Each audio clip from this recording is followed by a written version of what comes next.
Hello everybody, VP here from the Potato Crew. In today's quick video, I'm going to show you one of the best mechanics in the game, villager rolling.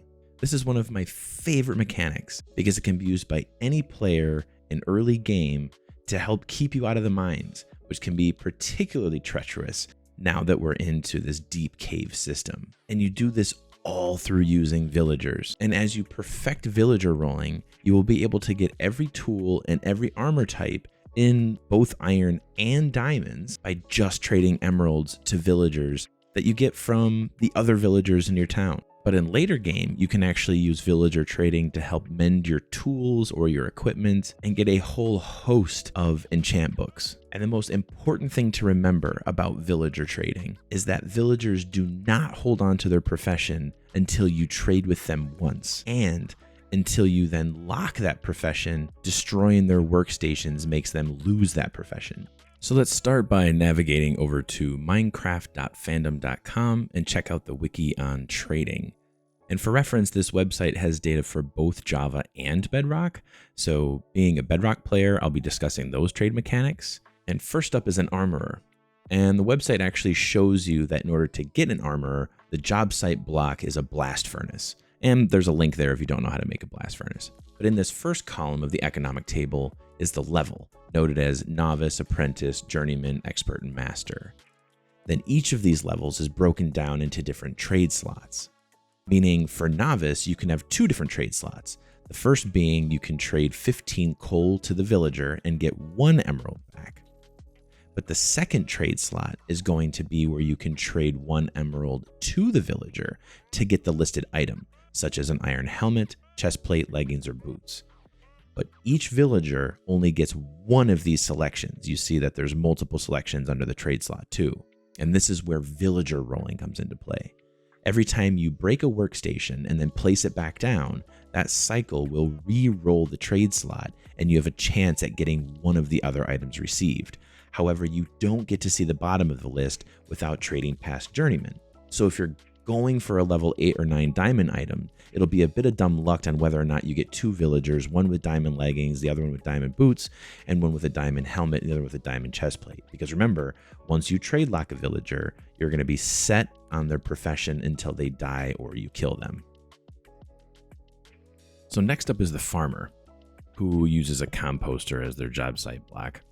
The reason the farmer is so important in early game is you can set several villagers to farming a large tract of land for you and then harvest their food to sell back to them for emeralds. As you can see with the novice level farmer, they have several options in trading for slot 1, meaning you can trade 20 wheat for 1 emerald, or you can trade 26 potatoes for 1 emerald, or 22 carrots or 15 beetroots. And while beetroots seem to be the most efficient, we only trade potatoes because we're not the beetroot crew, we're the potato crew. That's something else. But as the farmer levels up and gets down to apprentice and journeyman, you'll actually be able to trade pumpkins and melons, which have a really, really good return on emeralds. Not to mention, once they get to a master level, they will have either golden carrots or glistering melons, which will come in super handy for making potions later on in the game.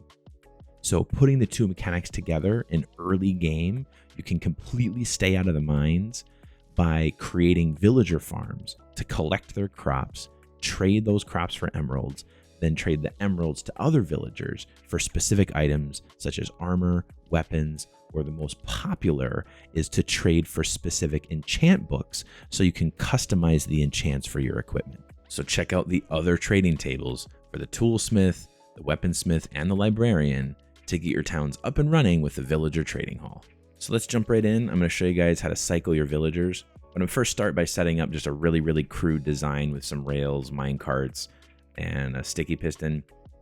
But there's really any number of ways you can do this in game, which I'll cover in future videos. I'll use a sticky piston first, but slime is pretty hard to come by in early game.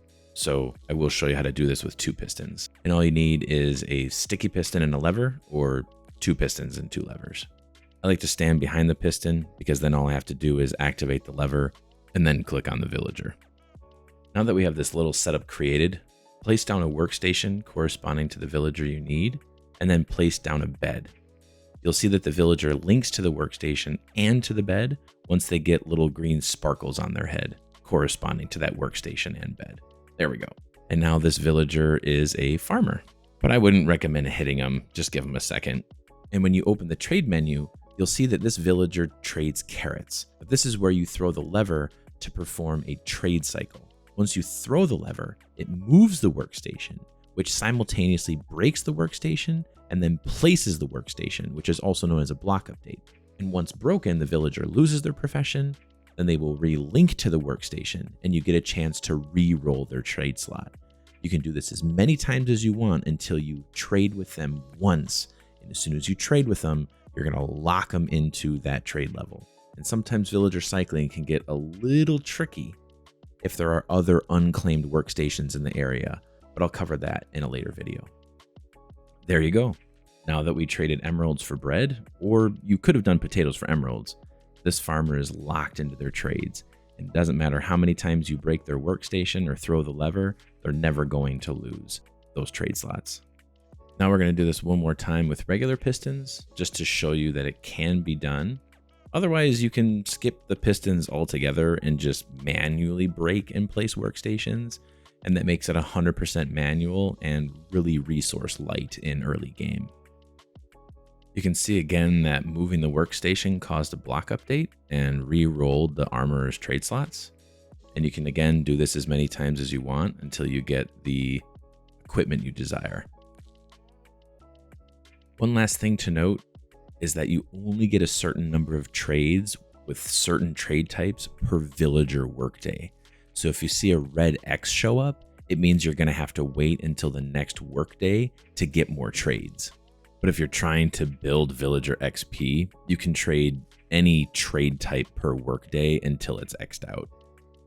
And the final part to the villager trade cycling is that as you trade more equipment than you need, you can drop your iron equipment into a furnace and cook it down for iron nuggets. And while this is not a large iron return, and there are plenty of other ways to get iron, this is one way to upcycle your potatoes into iron nuggets.